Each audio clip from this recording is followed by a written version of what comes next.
I got into a caregiving role. My mom became a widow. She eventually had some medical issues, and I started slowly caregiving with her until it became a critical care situation where she was having medical emergencies. And I ended up going beyond the caregiving role to the patient advocate role, which is a little different. It's still part of the caregiving, but just another ball game, really.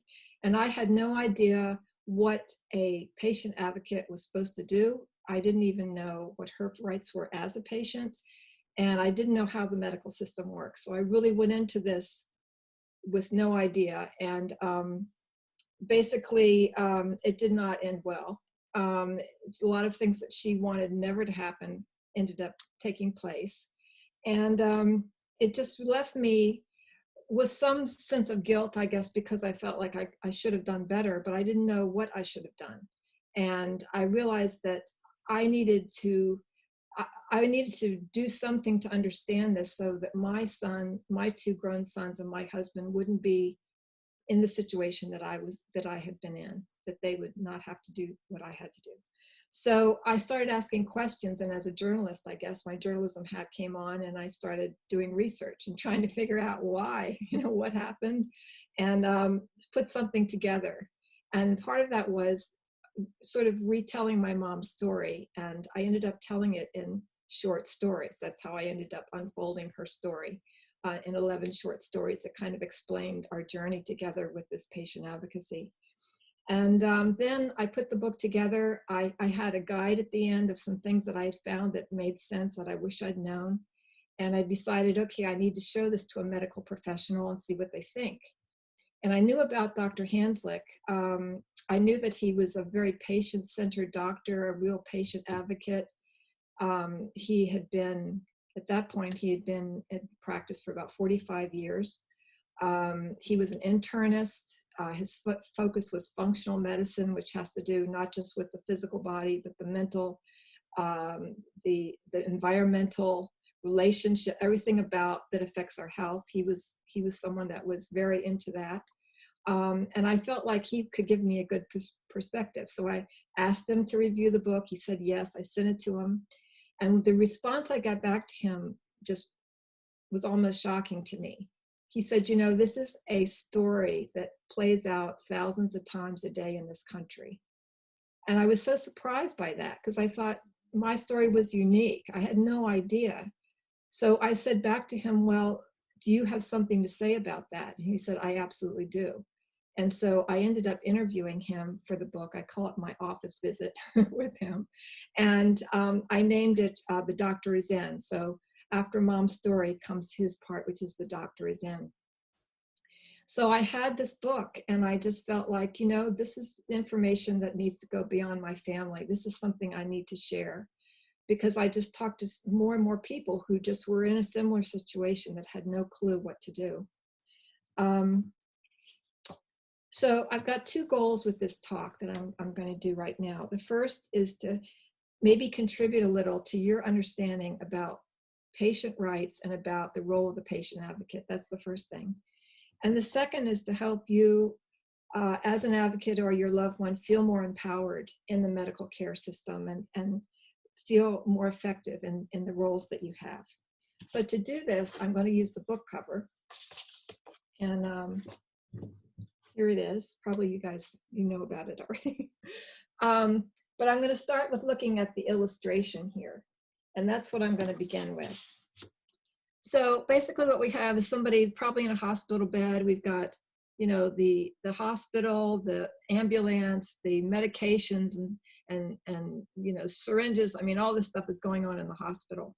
So basically for the patient, they're kind of taken out of their normal routine, their normal environment, especially if they have any kind of dementia issues. Their cues, their daily cues are kind of taken away from them. And they're put in this kind of, it is a sterile environment, but it's not a stimulating environment at all. And then they have people walking in that they don't know, helping them. And in this case, as of today, they've got masks on on top of everything else. And there's just, there's a lot going on for that person going in there. They may be in pain. They're definitely not feeling well.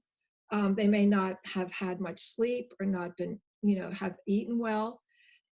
They may be concerned about what's going to happen. There's that question, that fear of what's going to happen. They may be anticipating this is going to be painful, whatever it is. And it's also an isolating situation. They put you in a room. It's kind of a hectic environment, people running in and out, doing tests, talking to you. And it's like, it's one of those situations where you really feel like you're kind of out of your element, for sure. And as Dr. Hanslick points out, one of the first things they ask you to do once you get in the hospital is to take your clothes off. And there's something about that makes us feel vulnerable all of a sudden. So there's that element of it too, even though we know that's logical and that's what needs to happen. Then if you want to go to the bathroom, you have to ask permission. If you want something to eat or drink, you have to ask permission. And it just changes, your whole dynamic of what you're used to. So when all this happens, of course, you're not thinking clearly. And so it's good to have an advocate. It's good to have somebody there that when the doctor comes in to talk to you, there's another set of ears and eyes that can, kind of look to see what's going on and to help you out. So now I want to talk about the title, and the first part of the title is speaking up. And I want to kind of go into that a little bit, because right now what I'm doing, I'm speaking, right? I'm expressing myself. And there's a phrase called speaking out. And I looked that up in the dictionary, and it means to express one's opinion openly and unreservedly. But that's not necessarily what we're doing here in this situation with speaking up. What we're doing, according to the dictionary, is to state our beliefs or objections bravely and firmly. In other words, we are stepping up to a situation where maybe normally we would feel vulnerable, and we're speaking, we're using our voice, okay? And to my sense, what needs to change is the perception in the power balance between the patient and the doctor. It needs to be an equal power balance there. Often we have what's called white coat syndrome, where once we're in this situation that I just talked about, then we have somebody come in with a white coat and authority telling us what's going on and what they want to do and this and that. And there's a sense of not feeling an equal partner in that relationship, not feeling part of the team. And so what we want to kind of understand is we are an integral part of this team. So in order to express ourselves and speak out, or speak up, I should say, speak up, how can we do it effectively? And basically, we can do it effectively in the same way that we communicate effectively in any relationship we have, which is basically to be respectful, to be considerate, to be calm as much as possible, and to be well informed. I mean, this is coming straight from Dr. Hanslick, because I asked him in the book, I say, how can we best communicate with doctors? And he's basically saying, treat them as human beings, treat them with respect. But, if you have concerns or questions, speak up. And the other thing is, on the other flip side of that, of course, not to be demanding, not to be emotional, and not to be antagonistic, to really try to convey what you're trying to do in a way that can be heard. And we all know this, right? People come at us with emotion and all this other stuff. We shut down immediately. And I've had that experience with doctors, and I know they will do that. So it's best to try to keep it really as civil and as focused as you can. But if you have a concern, definitely you need to speak up. So now that we're going to speak up and we kind of know how to do it, what are we going to say, right? What are we speaking up about? And so as an advocate, we've basically got 3 different scenarios where we need to be there. The first is to support our loved one in expressing their healthcare wishes by playing the role of what I call the amener. And basically that is whatever they want, you as the advocate are like, yes, that's what they want. How do we get what they want? That's what you're there to do. You're not to question the patient. Are you sure that's what you want, honey? Or, well, maybe the doctor's got a better idea. No, it's like, this is what the patient wants. This is what the patient wants. That's what your point is. The second time you may, or a second sort of scenario where you may be needed is when the patient can't express for themselves. They might be too ill, or they might be in a coma. They might be having a mental illness situation or a dementia. And that's the point where they cannot coherently speak with the doctor. And I remember in one of the things Dr. Hanslick mentioned, he said, when do you know when the advocate should begin speaking for the patient? And that is at that point where they cannot coherently communicate with the doctor. That's when the doctor needs someone that they can communicate with, and that's when you need to step up. So this is the time to do that. And how do you do that? You have to know what the patient wants. If you're in that situation where you have to speak up for your patient and for your loved one, and you don't know what they want, it's not a good thing. I can tell you from experience. So you have to know. And how do you know? You don't wait until that moment when they're in the hospital and start asking them what they want. That's not the good time. You have to ask them ahead of time when they're calm, perhaps when they're feeling at their best or as best as they can be, and when they can talk reasonably about it. And at that point is when you can find out what they want. And of course, it's really important to realize that we are here as a support. We're not here to consult them. The doctor does the consulting. We are there to support the patient. So it's not our place to try to guide or steer what they want. I mean, think about yourself. I mean, this is what I have to think about when I'm advocating for somebody, is if I was that person, what would I want? Would I want someone trying to tell me to change my mind, or would I want them to do what I want them to do? And if I go back to that, it's a lot easier for me to advocate for somebody.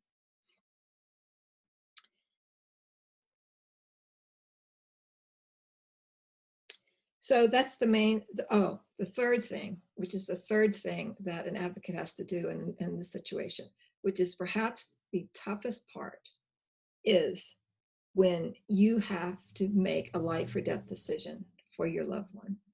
And this is when, of course, when they're not able to make that decision verbally, and you are there, and it's a matter of the treatment plan, or no treatment, or do not resuscitate, or go to hospice, those really super, super, super, super tough decisions.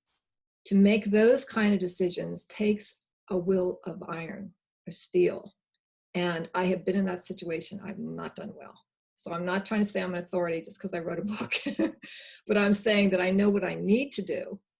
And I know that I need to have the support to do what I need to do.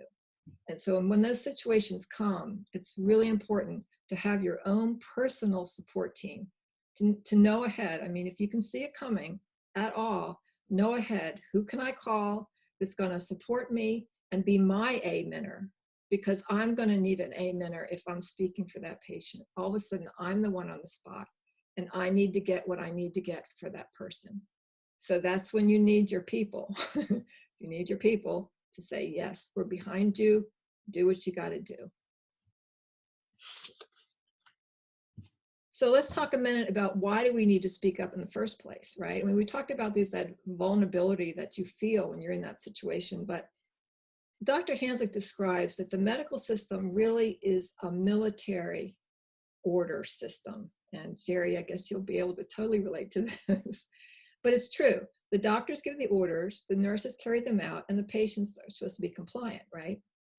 But that's changing, and it has to change. And here's the reason, because, right, the medical care we're getting today is so complex.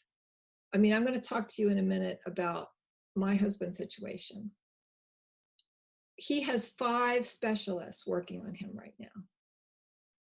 Each organ in our body has a specialist. It's insane. There's so many people involved. And it's no longer, in my humble opinion, something that you can just keep saying whatever you want to do when there's, I hate to say it, but look, we're all human, and human error can happen. And sometimes if you hear something from a doctor or from staff, anything that doesn't sit right with you, you need to speak up and ask a question. You never know if you may be preventing an error, or if there's another way to go that could be more compatible with what you feel.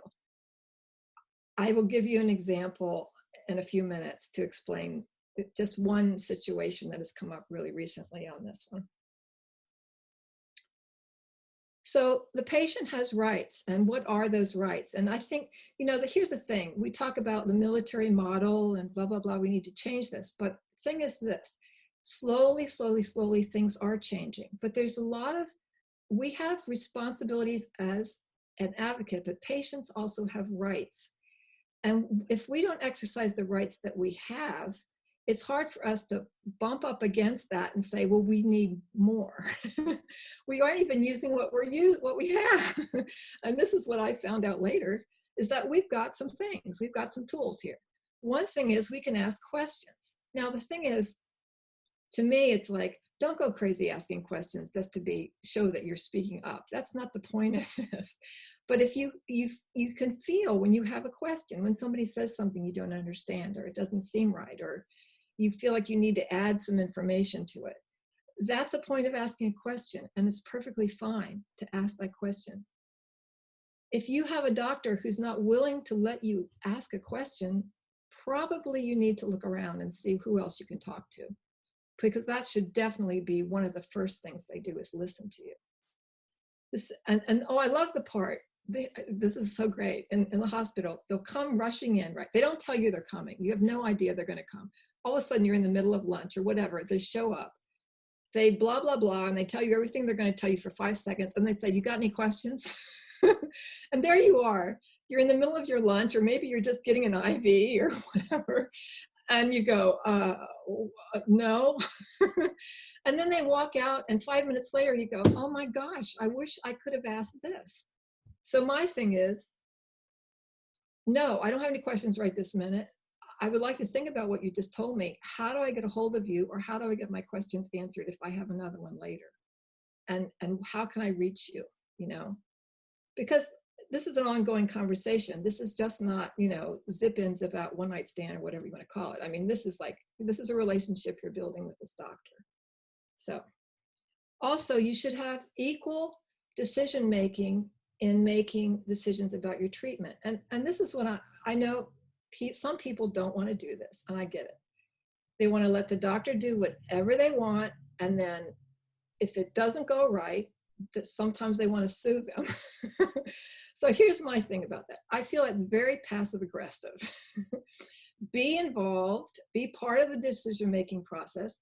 If they say, is that okay with you, or we're going to do that, any questions? And if you say that, if you think to yourself, this is fine, I'm doing great, they're really wonderful, say yes and mean it, and take part of the responsibility that you are telling them, go for it, and I hope it all works out.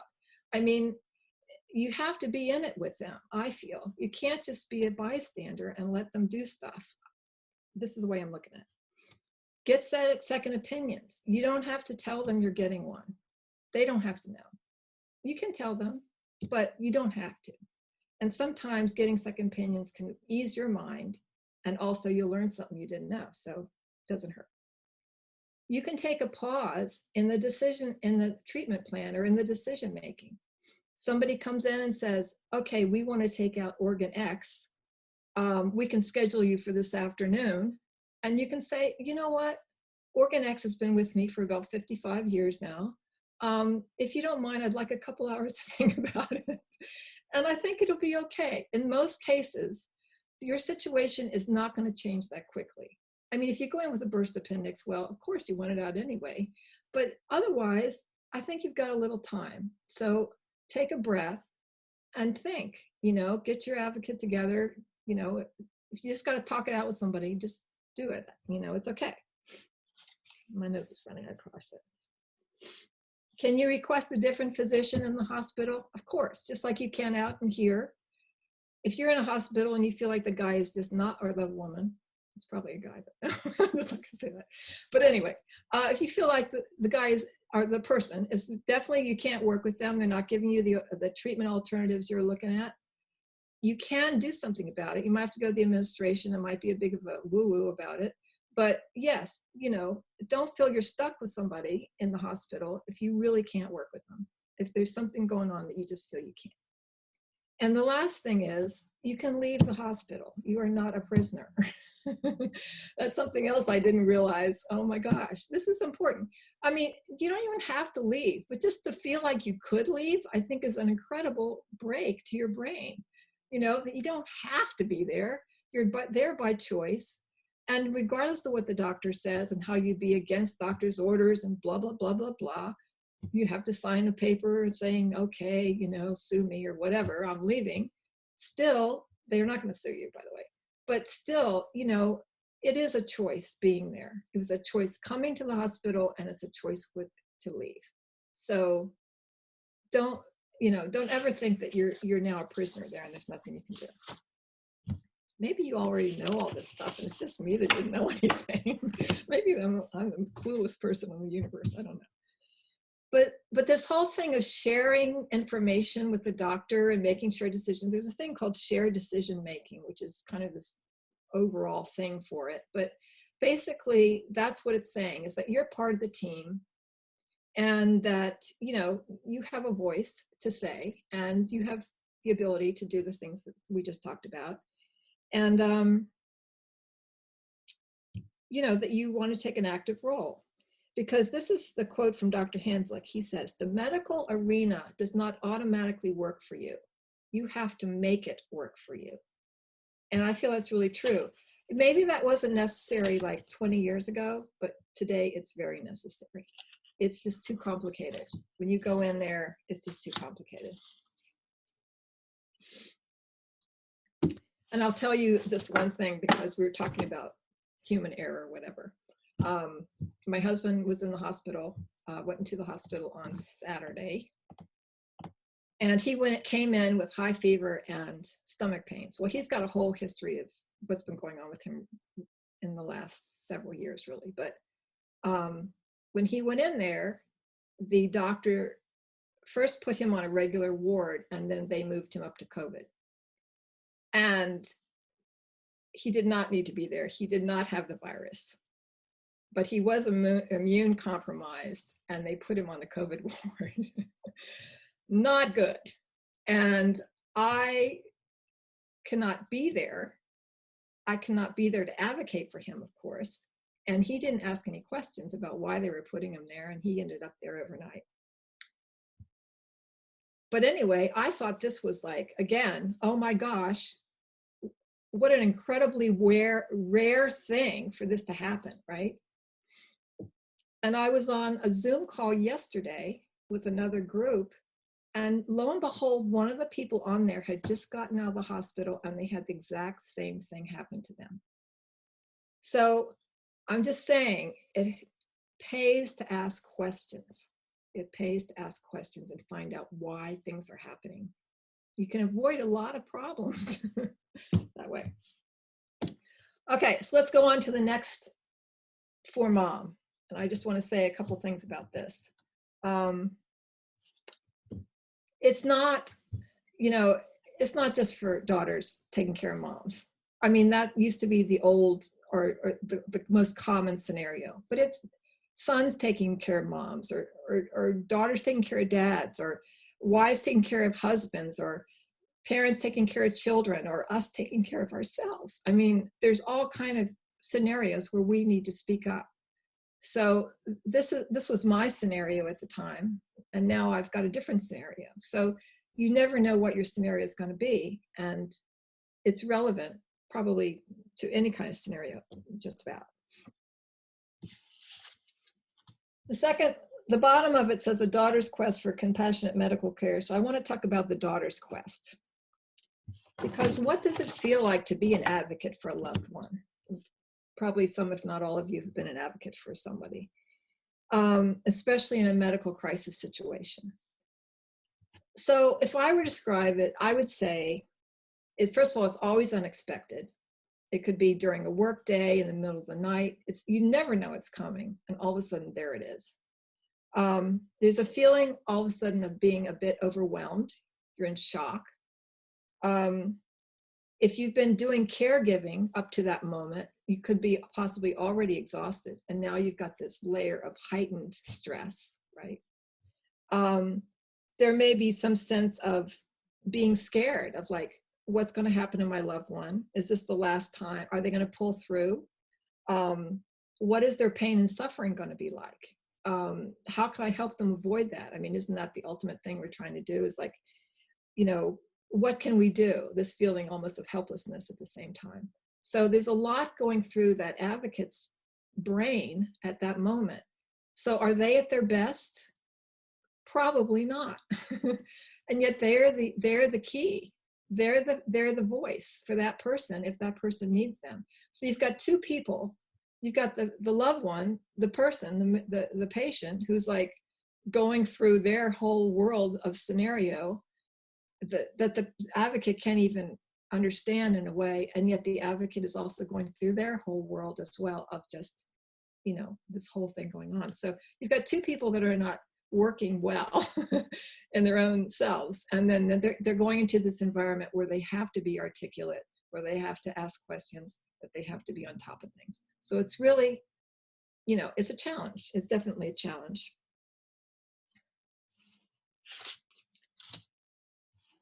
So what can happen to the advocate in that situation? Well, if it's a prolonged thing, and even if it's just caregiving, but if it's also, or I'm not going to say just, but if it's caregiving or whether it's advocating, if it becomes a longer thing, you can experience what they call caregiver burnout, or it's actually PTSD is what it is. And Geri, I mean, she's familiar with the whole PTSD thing, but here's the thing, that as the person caring for the person with PTSD, you can also be having PTSD. That caregiving can provoke that kind of a response in your body from just continual stress and adrenal response. So you have to become aware of what the symptoms are of, you know, caregiver burnout and PTSD in that situation. And I didn't recognize it with my mom, but I did have a situation where I did recognize it when my husband was in the hospital in October, and I was able to spend time with him. I would stay with him in the hospital night and day. And the first 5 days were fine. I was able to be there and help him, and the doctors would come in and we'd ask questions and everything was good. And the 6th day, I was getting short with him. I was getting, you know, snippy with the doctors and the staff. I could tell that something was really off.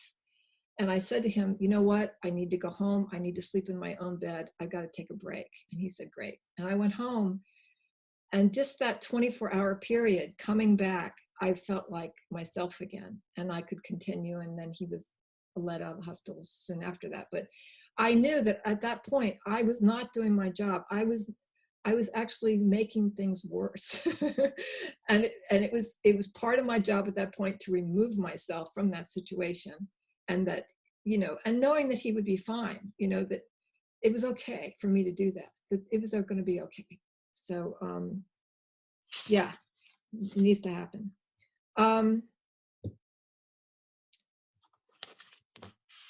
So what can an advocate do in this situation? One thing is get help. And this is so important, and I'm doing it this time, and it's really been good. Find a friend, a relative, somebody who's got medical background, who can be you're part of the team with your loved one, but then you need your own team. And one of the people you need is somebody who has a medical background, who you can bounce things off and say, this is what's going on. What questions should I ask? You know, what are you thinking? Is this bad? Is it not bad? You know, tell me what you're thinking about it. And you need to gather your support team. I mean, my adult children are here. I called them. I said, okay, you need to come. Because I just realized this time I didn't want to burn out. I wanted to be there for him. So they came. And I said, you know, could one of you set up a text chat so that you can communicate with the family? And Lori, I'm so sorry I didn't put you on it. But anyway, and Sue as well, I hope you got on it somehow. But, you know, because I just felt like I had to focus on my own self-care and on him. And I wanted the family to be able to know what was going on. And the kids were great, you know. you can call me for information. And I would just tell them what was going on, and then they would be able to help other people find out what was going on. And they've been so brilliant with it. I mean, as young folks, I mean, they're just, they're just so good at it. So, and then doing your own research, finding when you hear a term you don't know, or there's something that you don't know what it is, researching it online, looking it up. My husband, the network he's in, they have this thing called My Chart. So every hospital system has a portal for patients, and it's got a login, and you can find out how to get into that. And so even though he's in the hospital, I can go into that and I can see what his medications are and when they're giving it to him. There's a whole list of what they're working on, what his issues are. They have the tests that he's getting taken and what the results of those are.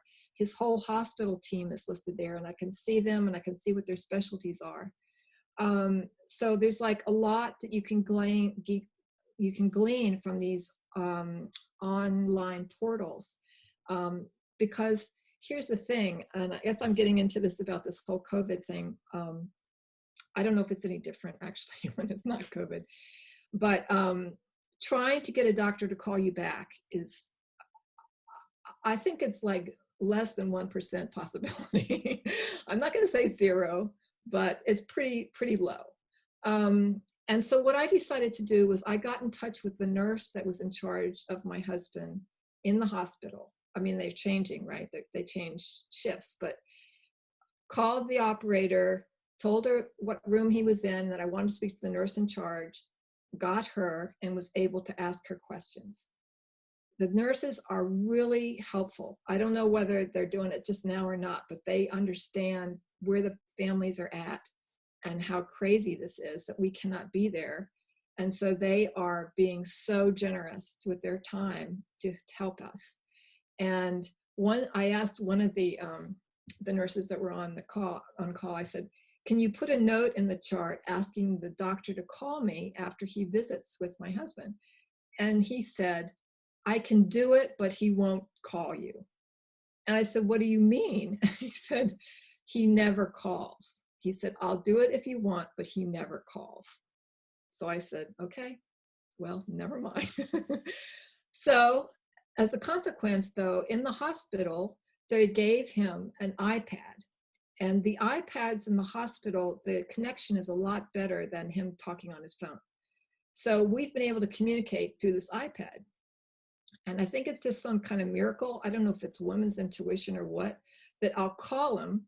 And sure enough, we'll be talking and a doctor will walk in. And this has happened a number of times. And I'm just convinced that it must become some kind of ESP or something. But I sit there on his lap and on the iPad, and he's having this whole conversation with the doctor. He's not having a conversation with the doctor. That's a side issue. But anyway, but the doctor's talking to him. And then at the end of it, he hears me, well, excuse me, I got a question. And the doctor's looking around and he sees me waving at him. And I say, I ask him whatever my question is.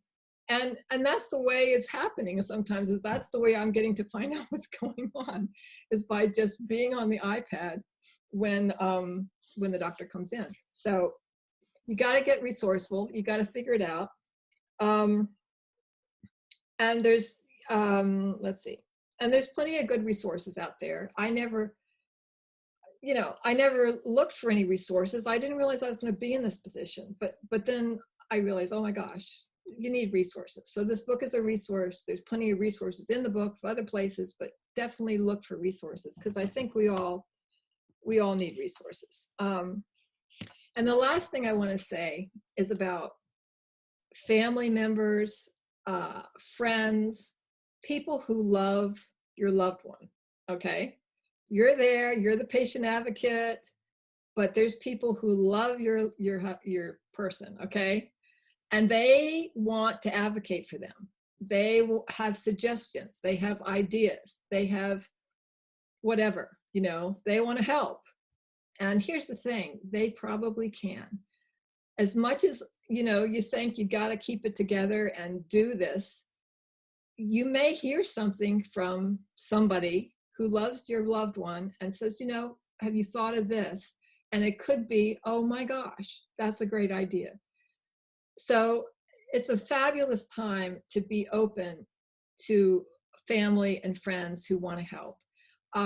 Dr. Hanslick says this wonderful thing. He says, this is not the time this is the time to bury hatchets, not build barriers. And it's really true. I mean, there are some very dysfunctional families out there. Luckily, by God's grace, I'm not in one right now, but there are those situations that happen, I know. And it's like, the thing is, there's likelihood that things will come up. But honestly, if we can just bury hatchets and not build barriers during this time when everybody loves that person and wants to do the best for that person, then everybody can participate and have some beautiful time with them, for sure. I mean, it can still happen. So the last part is, oh, that's my husband calling right now. I'm going to have to ask him to wait. So last thing is, what is the compassionate medical care that we're looking for? And to me, it's like 5 things, which seems like a lot. But the first thing is, we want a competent medical staff. We want to feel like that they have the expertise to address the medical problem at hand with the best result. Oh, he's not, he keeps trying me. Okay. The second thing is, we want our loved one to be treated with kindness and respect. I mean, this is almost like, it's not really number 2. It's really up there with number 1, but we do want the medical staff, everybody, to treat them with respect, regardless of if they're having a mental issue, a dementia issue, whatever it is. Above and beyond all, we want them to be treated with kindness and respect. We want a medical staff that's going to listen, that will include us equally in the decision making, that will offer us alternative treatment plans in case the one they're presenting is not the one we want to go with. And very importantly, communicates with us when we request it. Now, that may be above and beyond what we can get, but is that the ideal? Yes. That if we have a question, we can ask. And I will say, on this portal, one thing I was able to do was I send an email to the doctor. He doesn't respond to me, but he has his assistant respond to me with an answer. So that's good enough. It's going to work for now. So that works. Number 4, we don't want to be pressured to make hasty decisions. We want to also have our decisions about our treatment plans be accepted with grace by the medical staff. And we want them to also accept and respect the role of the patient advocate. We're not just family members that are getting in the way. We're there because we, more than anybody, know the loved one, and we want to take care of the loved one and make sure they're taken care of. So we are there for purely altruistic reasons, and we want the medical staff to embrace that we can offer. We've got something to offer. We're not there to be in the way. So hopefully they expect that. And the 5th thing is, I love this phrase, we need to find our people. What does that mean? We may be feeling like we want our healers to be all traditional medicine, or maybe we want them to be all alternative, or maybe we want them to be a combination of both and we want them to work together. But whatever it is, we want to feel like that the healers we have are people that we can talk to and trust, and that they know us, and we feel really confident that we can go to them before things become critical. So we can have them we feel comfortable having them address our issues early on so they don't turn into medical crises. So often I think it happens that people don't have that relationship with their doctor, and then they wait until things become a big problem. So that's the other thing, to find your people. Find the people that you can feel confident in and trust and that you can talk to. Dr. Hanslick says, good relationships with our doctors should begin early so that the patient has trust and feels comfortable addressing their health issues early on. Amen to that. I want to just say one thing more about COVID. At first I thought they don't want me in there because they're concerned about their safety and the safety of the patients in the hospital. And I thought that all along through this last 15 days that I've been dealing with this. But today something really struck me. There is a COVID ward. There is a COVID ward in that hospital. What does that mean? That means there are COVID patients in that hospital. So when I go into that hospital, I am putting myself at risk as much as the people who are working there. So this is as much for me as it is for my loved one or for the medical staff, for me not to visit. It's as important for me and for my safety as it is for them. And it was just something I just realized today, that up to this time, it was they're putting a barrier between me and him to get to him. But now I can kind of understand that it's a bigger, all this is a lot bigger than we're really maybe understanding, or maybe we're starting to get it piece by piece. But once I realized that, wow, it's like, okay, yeah, I've got to be careful and go there when they say it's safe.